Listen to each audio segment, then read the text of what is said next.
Please click the subscribe button and the notification icon. It will help us a lot.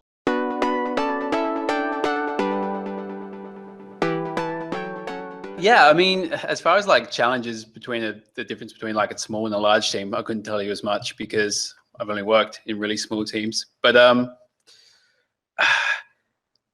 I mean, getting started, there's like this. I think you kind of, I heard you in the background. You were talking about stuff like RPG Maker or Stencil or Game Maker or Twine even, which is like that text thing, which I downloaded it and started playing around with. It's actually pretty fun.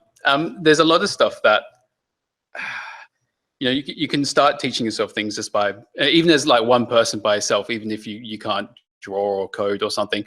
Generally, there's something you can grab that like will kind of pick up the slack in that area, and you can just start making small things, even if it's like fragments of games or like fragments of ideas that you had. You can just start the process of thinking about how to kind of like realize ideas that you have, and then as you kind of keep going with that, you'll kind of learn what you need and what your approach needs to be, and you can start talking to other people that you might know that might be interested, that type of thing. There's like a big benefit in those smaller engines as well, that they give you a framework, or they give you like limitations that maybe something like Unity or Unreal doesn't have. Yeah, that's like something like Unity or Unreal. You download it and there's just like a big gray thing, and it's pretty like they do it. I mean, you can get plugins and stuff, but it's pretty kind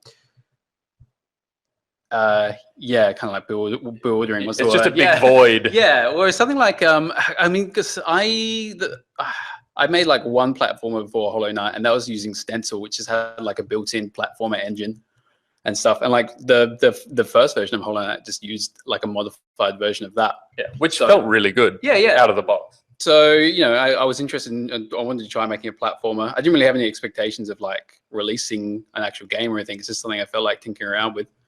So I grabbed it and just started playing around with it and making small things and then making slightly bigger things. And yeah, I mean, you don't need too much. I mean, you don't need, you only need yourself and the computer to get started at the really basic level.